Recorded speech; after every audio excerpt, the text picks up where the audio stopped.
السلام عليكم ورحمة الله وبركاته. ايه الأخبار يا جماعة؟ عاملين ايه؟ يا رب الناس كلها تكون بألف صحة وخير.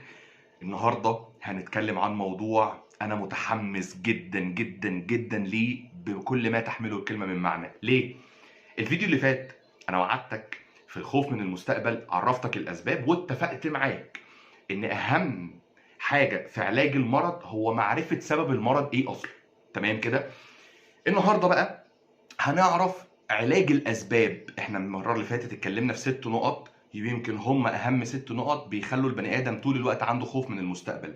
ركز معايا جدا، ولو انت بتسمعني على اليوتيوب فلايك بقى وشير كده وروق عليا عشان خاطر بس ايه تشجعنا ان احنا نستمر، ويمكن الكلام دوت يقدر يفيد ناس تانية ممكن ما يوصلهاش الفيديو ده، فساعدني ان الفيديو ده يوصل لاكبر عدد ممكن من البني ادمين.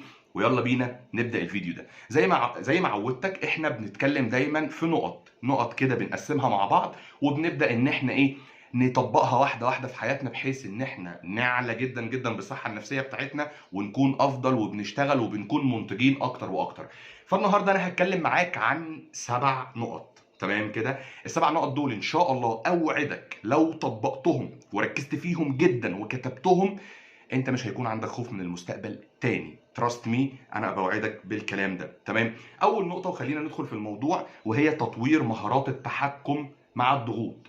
بص، انا مش هتكلم في النقطه دي كتير لان في فيديو انا كنت عامله اسمه ذا باور اوف ناو، كنا بنتكلم عن كتاب اسمه قوة الآن، وخدنا أهم نقطة فيه وهي ازاي ان انا اقدر امرن عقلي ان هو ما يفكرش الا في الوقت اللي انا اكون عايزه افكر فيه، وازاي ان انت تستثمر الضغوط اللي بتحصل لك في حياتك بحيث ان انت تحولها لطريقة انتاجية. فارجع للفيديو ده. ودي النقطة رقم واحد. النقطة رقم اتنين وهي تحديد الأهداف ووضع خطط. بص، البني آدم بيحب كل حاجة تكون قدامه واضحة، ويعرف هو ليه بيعمل ده، او ليه انا بشتغل الشغل ده، ليه بدرس الدراسة دي، ليه بتعلم المهارة دي، عشان خاطر حياتي تبقى افضل. هو بيحب دايما يشوف نهاية الطريق اللي انا ماشي فيه ده ايه.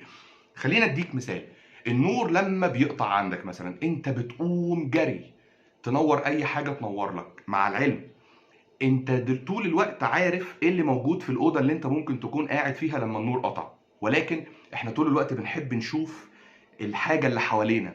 دايما بنخاف من المجهول حتى لو كنا عارفين ايه اللي حوالينا، بس طول الوقت بنحب نبقى عايشين في نور. ودي نقطه مهمه جدا جدا جدا، وهي فكره وضع خطط. انت لما بتحط خطه وبتحط هدف قابل للتحقيق على ارض الواقع، ويمكن برضو احنا اتكلمنا في النقط دي قبل كده، تمام؟ وارجع للفيديوهات اللي فاتت، هتفهم ان انا النهارده مطلوب مني اعمل 1 2 3 4، وبكره مطلوب مني اعمل كذا كذا كذا. ولما ببدا اعمل تقييم للخطه بتاعتي يوميا وانا فعلا ماشي عليها صح وبانتظام ولا لا، فبالتالي اللي بيحصل بيبدا عندي هدوء نفسي يظهر كده جميل جدا. ليه؟ لان انا خلاص عرفت هو انا بعمل ده ليه، والطريق اللي انا ماشي عليه ده هو فعلا هيوصلني للي انا بتمناه، يس اور نو. تمام كده؟ النقطه رقم 3 وهي تقبل التغيير. مش كل بقى ما تظهر حاجة جديدة في عالم الأعمال عموما نقعد بقى نولول ونصوت واحنا كده هيتاخد مكاننا والكلام ده كله، زي الذكاء الاصطناعي والحاجات الكتير وفكرة التسويق الطبيعي بعد ما ظهر الديجيتال ماركتنج والكلام ده كله. في ناس يا جماعة بتخاف. تمام؟ طب مع العلم ان مش لازم يكون كل تغيير بيحصل من حواليك يكون في تحدي. هو انت ليه ما بتاخدوش في النقطة التانية، النقطة الإيجابية؟ ما يمكن يكون التغيير اللي حصل ده هو فرصة جديدة لانك تتعلم مهارة جديدة، فتحول الدخل بتاعك بدل ما هو مثلا بالعملة بتاعت بلدك تحوله مثلا بالدولار. دي حاجة مهمة جدا. ولو دخلت سألت جوجل، وهكرر نفس الكلمة تاني، ازاي اكسب بالدولار، هتلاقيه بيجاوبك عادي جدا وبيرشح لك مجالات تروح اتعلمها. ما تبقاش قاعد حاطط ايدك على خدك واللي هو ايه، طب انا اتعلم ايه وليه الفايده؟ لا، الفايده طبعا انك لازم تتعلم وتطور من نفسك، لان انت كده كده عايش في بيئه هي ما بتعترفش غير بالتطوير وهكذا. تمام؟ خلينا ندخل في رابع نقطة وهي استخدم تقنيات الاسترخاء. هنا انا هتكلم عن نقطتين.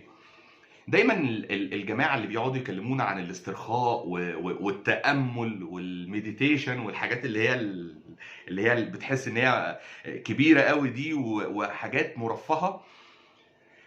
على فكرة هي الحاجة دي فعلا مهمة جدا. انا لما بيحصل لي نوع من انواع الضغط بحب اقعد مع نفسي جدا. تمام؟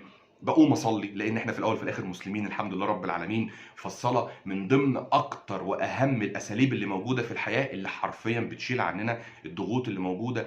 التامل، الدعاء، الاسترخاء نفسه، اصلا انا اكون قاعد مش بعمل اي حاجه ولكن قاعد هادي كده بفصل عن الدوشه بتاعت الدنيا اللي حواليا. دي حاجه مهمه جدا هتساعدك في ان انت تبدا ان انت تحسن برضو من صحتك النفسيه. خلينا ندخل في النقطه رقم 5 وهي تعزيز الشبكه الاجتماعيه. يعني ايه تعزيز الشبكه الاجتماعيه؟ قرب من عيلتك شويه. تمام؟ العيله والاصدقاء الحقيقيين، مش الاصدقاء اللي بيسموا بدنك بكلام مش كويس. تمام؟ الاصدقاء الحقيقيين والناس اللي بتبقى عندها نفس الهدف بتاعك، وعيلتك لما تكون بتشجعك، ده كفيل ان هو يعزز نفسيتك شويه ويعلي من طموحك وامالك. وعلى فكره احنا اتفقنا على حاجه في فيديو برضو اتكلمنا فيه قبل كده، ان انت لما بتبدا تحط خطط واهداف حقيقيه وبتبدا تمشي في الطريق ده، بتلاقي تشجيع من ناس كتير جدا حواليك. ولكن احنا مشكلتنا ان السوشيال ميديا فصلتنا عن اهالينا بشكل غير طبيعي. كل واحد بيبقى قاعد ماسك الموبايل 24 ساعه تمام، والسكرول ولكن هو مش بيكون عنده وقت ان هو يقعد مع عيلته.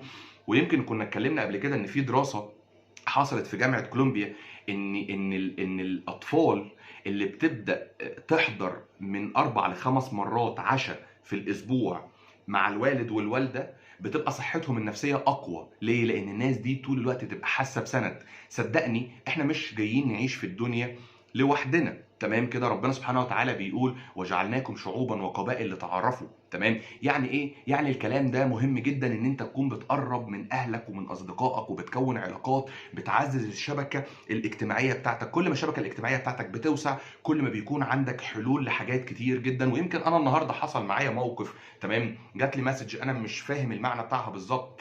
استعنت بالله اولا، ثم استعنت بصديقه. الصديقه دي بعت لها المسج دي، كانت فاهمه ايه اللي مكتوب فيها بالظبط وقدرت تفسره لي، فعرفتني هو المفروض انا اعمل ايه بالظبط. كل ما بتكبر علاقاتك الاجتماعيه اكتر، كل ما الموضوع بالنسبه لك بيكون اسهل في تعاملاتك في الحياه. خلينا ندخل في النقطه رقم 6 وهي تعلم مهارات جديده. محمود انت زهقتنا، كل شويه اتعلم مهارات جديده اتعلم مهارات جديده. اقول لك على حاجه، روح بقى اتعلم مهارات جديده. المهارات الجديده صدقني بتفيد جدا. اول حاجه، انت هتكتشف ان انت كنت حابس نفسك في وفي حاجات كتير جدا حواليك بتطلع وانت مش واخد بالك منها اصلا. هتكتشف ان في ناس هتبقى حابه تساعدك جدا من غير اي مقابل، وممكن مع الوقت يجمعكوا شغل انت اصلا ما كنتش حاطط في حساباتك خالص باب الرزق ده انه ممكن يتفتح لك. فهي دي القصه. صدقني طبق الكلام اللي انا بقول لك عليه. خلينا ندخل في النقطه رقم 7 وهي الاهتمام بالصحه النفسيه. محمود ازاي اقدر اهتم بالصحه النفسيه بتاعتي؟ اتفرج على الفيديوز اللي فاتت. اتفرج على الفيديوهات اللي فاتت. اتكلمنا في لماذا نيأس، اتكلمنا في ان انت ازاي تبعد عن العلاقات السامه، اتكلمنا ان ازاي انت اصلا تحط هدف وتخطط له لما يقابلك تحديات، ازاي ان انت تقدر تتغلب عليها وهكذا. ولكن خليني انصحك نصيحه. تمام؟ لان في ناس، احنا اتفقنا مع بعض في الفيديو اللي فات ان النقط اللي احنا اتكلمنا فيها بتاعت التخوفات، كل واحد بيكون عنده تخوفات بنسبة معينة. تمام؟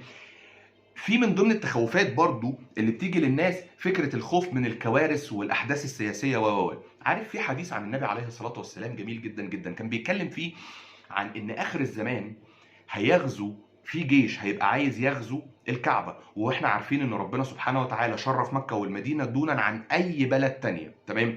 في مدينة، في مكان كده هيبقى ارضه ملساء ما بين مكة والمدينة، الجيش ده هيكون موجود فيه، وهيكون برضو موجود فيه ناس طبيعية جدا بتبيع، راح تصلي، ايا كان، يعني مش لازم يكونوا كلهم تبع الجيش.